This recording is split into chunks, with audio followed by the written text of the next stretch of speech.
Drawing the head and face, part one.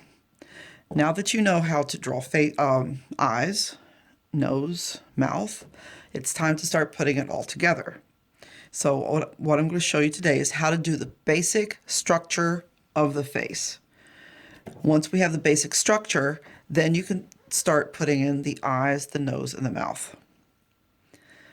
All right, so what I'm doing today is from imagination and just from like formulas and stuff, proportions. When you do your actual project, you will be using a reference. I'm not going by a reference now because these are standard proportions.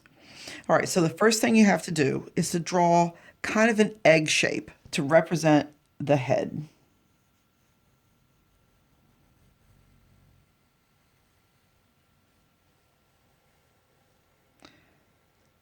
Do the best you can. You can always adjust things later.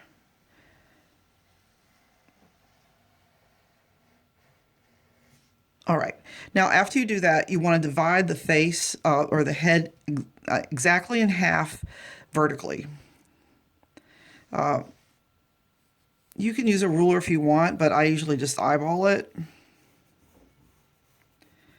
Then you want to divide the head in half the other way too. So I like to turn my paper sideways for this. I can just kind of gauge better when this is half and this is half. I'm going to estimate it's about there, but you can measure with your pencil. Like if you put the end of your pencil on the top of the head, put your thumbnail right on the mark you've made, and then move it down, and I'm pretty good. I'm just about there, maybe just a little bit short.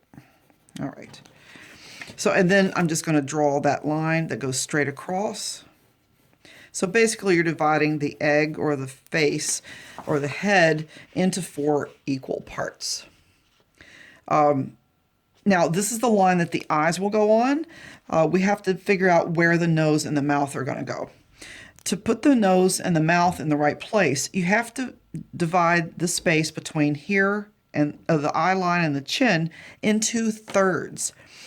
Thirds are kind of tough to eyeball. I was able to do half pretty easily. In fact, right now, I'll just do half from here to here.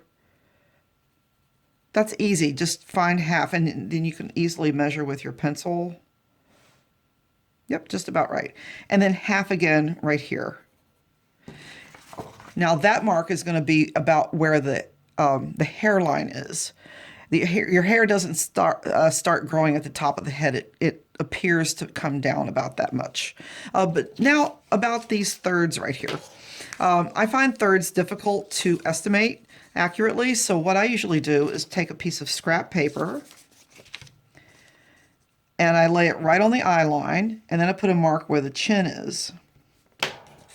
And then I hold my thumbnail right where the mark is and just tear the paper like that. So now I have a piece of paper that's just the same length as the space between the eye line and the chin. So what I want to do is fold this into 3 equal sections. It's not too hard to do because if you kind of hold it like this, and you can kind of measure with your fingers, like, is that about the same as this? And if it looks about the same, then I'm just going to crease it. Not too hard.